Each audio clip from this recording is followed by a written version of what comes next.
বর্তমান সময়ের ছোট পর্দার দর্শকপ্রিয় অভিনেত্রী তাসনুভা তিশা ব্যক্তিজীবনে ভালোবেসে ২০১৪ সালে ফারজানুল হককে বিয়ে করেন তিনি।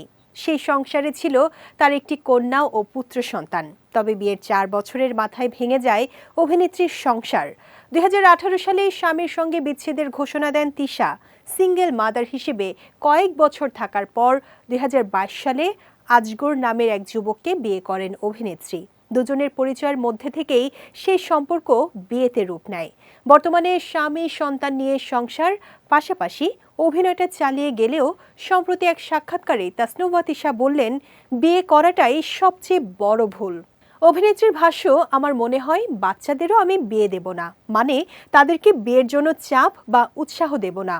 তবে যদি তারা নিজ থেকে কখনো বিয়েতে আগ্রহী হয়, সেখানে আটকাবো না। তিশা আরও বলেন, বিয়ে বিষয়টা অনেক বড় একটা বিষয়। এটি একটি দায়িত্ব, বিশেষ করে মেয়েদের জন্য। তাদেরকে অন্য একটি পরিবারে যেতে হয়, অন্য একটি পরিবেশে মানিয়ে নিতে হয়। যদি আমার সন্তানেরা সেটি করতে চায় তাহলে আমার আপত্তি নেই, তবে আমি তাদেরকে বিয়ের জন্য উৎসাহ দেব না। বাকিটা তাদের ইচ্ছা।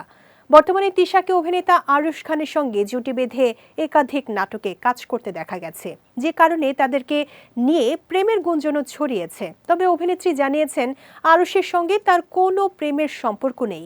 একসঙ্গে জুটি বেঁধে কাজ করছেন বলেই তাদের নামে বিভিন্ন গুজব ছড়িয়েছে।